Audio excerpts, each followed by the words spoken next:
কেমন আছো তোমরা? আশা করি সবাই তোমরা ভালো আছো। শিক্ষার্থীরা, দেখো জানুয়ারি মাসের আমরা আজকে 7 তারিখে এসে উপস্থিত হয়েছি। আমাদের কিন্তু দিন কিন্তু কারোর জন্য থেমে থাকে না, আমাদের পড়াশোনা কার্যক্রম চালিয়ে যেতে হবে। যেহেতু তোমরা পঞ্চম শ্রেণীতে উঠেছো, তাই পঞ্চম শ্রেণীর সমাপনী পরীক্ষা রয়েছে তোমাদের, তাই বছরের প্রথম থেকে তোমাদের এই শ্রেণীতে গুরুত্ব দিতে হবে। যেসব শিক্ষার্থীরা এখনো ভর্তি হওনি, বই পাওনি, তারা যত তাড়াতাড়ি সম্ভব ভর্তি হয়ে বই নিবে এবং আমাদের অনলাইন ক্লাসগুলো নিয়মিত শুরু করবে। গুগল ফর্মে পরীক্ষাগুলো নিয়মিত দিবে। শিক্ষার্থীরা, গত ক্লাসে আমি তোমাদেরকে পাঠ 3 পড়িয়েছিলাম, মুক্তিযোদ্ধা, এবং মুক্তিযুদ্ধে সাধারণ মানুষ কিভাবে অংশগ্রহণ করেছিল সেই সম্পর্কে আলোচনা করেছিলাম। শিক্ষার্থীরা, আজকে আমি তোমাদের সাথে আলোচনা করব পাকিস্তানি বাহিনী হত্যাযজ্ঞ। কিভাবে পাকিস্তানি বাহিনীরা হত্যাযজ্ঞ চালিয়েছিল আমাদের নিরীহ বাঙালিদের ওপর। তাহলে শিক্ষার্থীরা, তোমাদের বইয়ের 8 পৃষ্ঠা বের করো। 4 পাঠ পাকিস্তানি বাহিনীর হত্যাযজ্ঞ। আজকে আমরা এই পাঠ থেকে অনেক কিছু জানতে পারবো। 1971 সালের 25শে মার্চ রাত্রে প্রেসিডেন্ট ইয়াহিয়া খানের নির্দেশে পাকিস্তানি সেনাবাহিনী রাজারবাগ পুলিশ লাইন, ইপিআর এবং সদর দপ্তর পিলখানা, ঢাকা বিশ্ববিদ্যালয় এলাকায় আবাসিক হল ও শিক্ষকদের বাসভবন সহ ঢাকা শহরের বিভিন্ন স্থানে একযোগে আক্রমণ করে। এ সময় রাজারবাগ পুলিশ লাইন পুলিশ সদস্যরা 303 রাইফেল, এটা হচ্ছে একটা অস্ত্রের নাম, রাইফেল দিয়ে সশস্ত্র প্রতিরোধ গড়ে তোলেন। কিন্তু হানাদার বাহিনীর আধুনিক অস্ত্রের আক্রমণে তারা টিকে থাকতে পারেনি। আর হানাদার বাহিনীরা আধুনিক অস্ত্র দিয়ে আমাদের বাঙালিদের ওপর আক্রমণ করে। সে আক্রমণে আমাদের বাঙালিরা তাদের সাথে টিকে থাকতে পারেনি, বড় বড় শহরে আক্রমণ করে। এই আক্রমণের নাম দেওয়া হয়েছিল অপারেশন সার্চলাইট। দেখো তোমাদের বই একটু বড় করে দেওয়া রয়েছে অপারেশন সার্চলাইট কি, বিভিন্ন অস্ত্রের নাম দিছে, কোন অস্ত্র দিয়ে পাকিস্তানি বাহিনীরা হত্যাযজ্ঞ চালিয়েছিল। কিন্তু এখানে তা নেই। পাকিস্তানি সেনাবাহিনীর ছাত্র, শিক্ষক, পুলিশ, ইপিআর সদস্য সহ অসংখ্য নিরীহ জনগণকে হত্যা করে, যা গণহত্যার শামিল। 9 মাসের মুক্তিযুদ্ধে 30 লক্ষ বাঙালি শহীদ হন।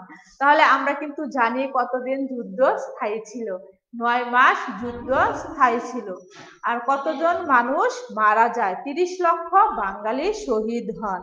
আর 1 কোটিরও বেশি মানুষ কি করে? ঘরবাড়ি হারিয়ে প্রাণের ভয়ে ভারতে আশ্রয় নেয়। আর 1 কোটিরও বেশি মানুষ কি করে? ভারতে গিয়ে আশ্রয় নেয়। তাহলে দেখো তোমাদের বইয়ে অপারেশন সার্চলাইট কেটে একটু বড় আকারে দেওয়া আছে, আমি বোর্ডে লিখে দিচ্ছি, তোমরা একটু কষ্ট করে খাতায় তুলে নিবে।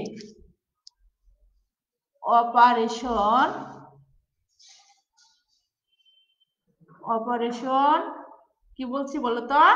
সার্চলাইট।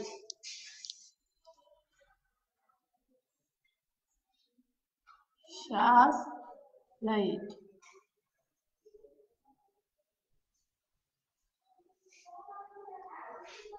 Operation searchlight. তাহলে 1971 সালে পাকিস্তান বাহিনী 1971 সালের 25শে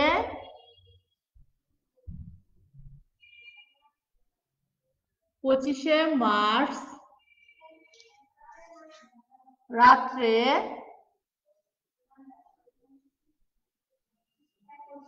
পাকিস্তানি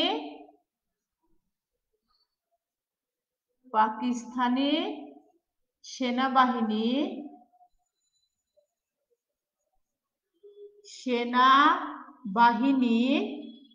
নিরীহ বাঙালিদের উপর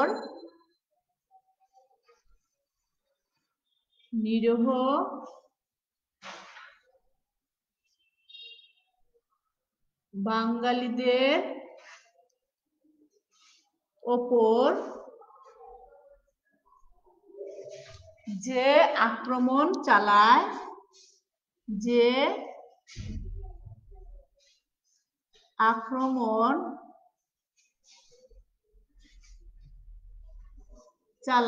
বা নির্যাতন চালায় তাকে কি বলা হয়? তাকে অপারেশন সার্চলাইট বলে। তাকে অপারেশন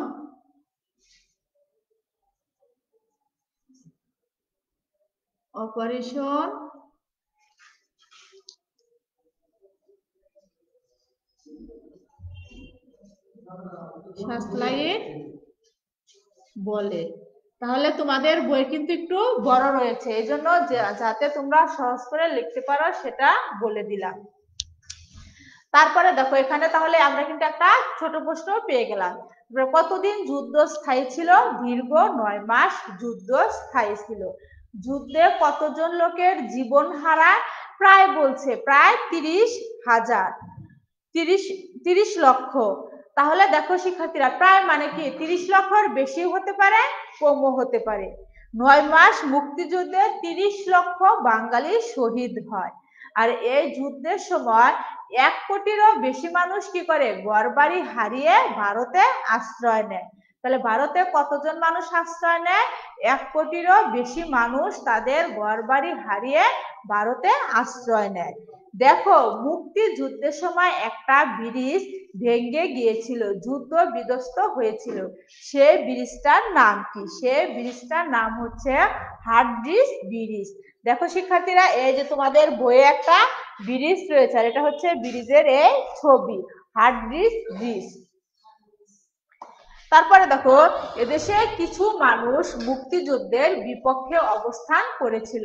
তাহলে মুক্তিযুদ্ধের বিপক্ষে অবস্থান করেছিল কারা কারা, বা মুক্তিযুদ্ধের বিপক্ষে কোন কোন দল ছিল?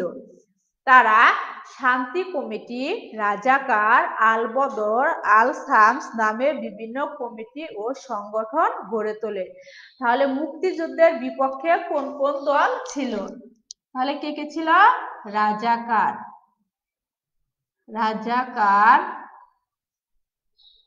আল বদর,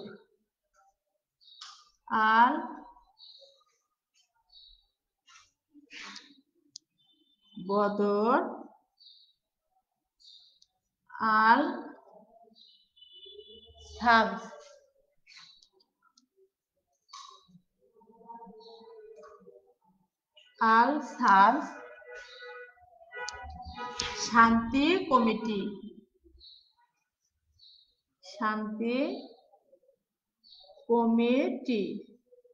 তাহলে দেখো মুক্তিযোদ্ধার বিপক্ষে কয়েকটি দলের নাম লেখো। তাহলে কি ছিল? রাজাকার, আল বদর, আল শামস এবং শান্তি কমিটি। এরা কি ছিল? এরা মুক্তিযোদ্ধাদের বিপক্ষে ছিল।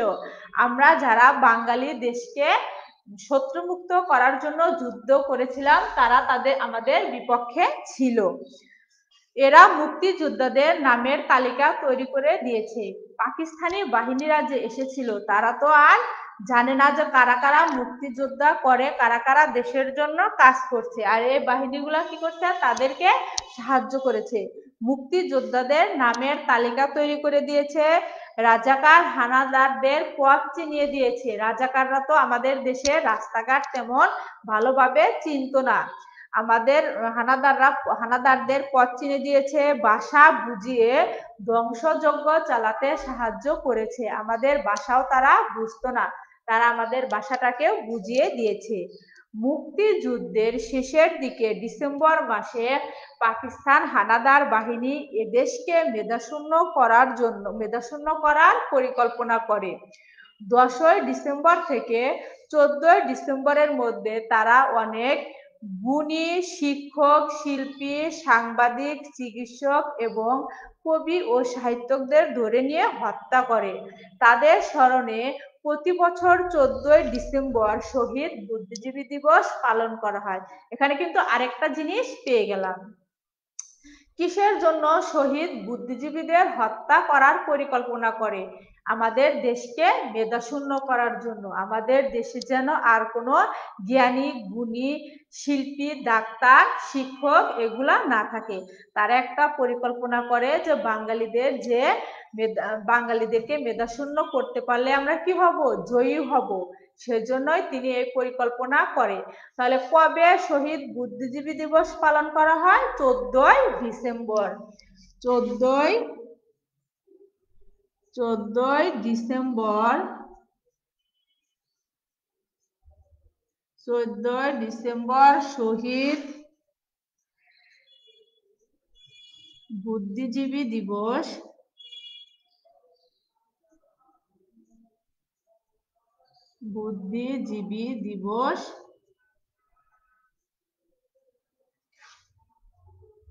পালন করা হয়। আর কিসের জন্য শহীদ বুদ্ধিজীবীদের হত্যা করা হয়? দেশকে মেধাশূন্য করার জন্য। আর কবে থেকে কবে পর্যন্ত অনেক গুণীদের হত্যা করে শহীদ বুদ্ধিজীবীদের? 10ই ডিসেম্বর থেকে 14ই ডিসেম্বর পর্যন্ত। তাহলে দেখো শিক্ষার্থীরা, এখানে কিন্তু আমরা একটা বড় প্রশ্ন পেয়ে গেলাম। মুক্তিযোদ্ধার বিপক্ষে কোন কোন দল ছিল, বা মুক্তিযোদ্ধার বিপক্ষে কারা কারা ছিল, তারা কি কি কাজ করেছে। তাহলে তারা কি কি কাজ করেছে? পথ চিনিয়ে দিয়েছে, বাসা বুঝিয়ে দিয়েছে, এবং বাঙালিদের নামের তালিকা তৈরি করে দিয়েছে। তাহলে শিক্ষার্থীরা দেখো, আমরা যে পাঠটা আলোচনা করলাম সেখান থেকে কিন্তু অনেকগুলো প্রশ্ন পেয়ে গেলাম। তাই আমাদের কি করতে হবে? এখান থেকে আমাদের একটা পরীক্ষা দিতে হবে। তোমরা একটু পরে এই পাঠ থেকে একটা গুগল ফর্মের প্রশ্ন পেয়ে যাবে। আশা করি সবাই পরীক্ষাগুলো দিবে এবং যে প্রশ্নগুলো ভুল করেছে সেগুলো তোমরা শিখতে পারবে। তাহলে শিক্ষার্থীরা, আজকে ক্লাস এই পর্যন্তই। সবাই ভালো থাকো, সুস্থ থাকো। আল্লাহ হাফেজ।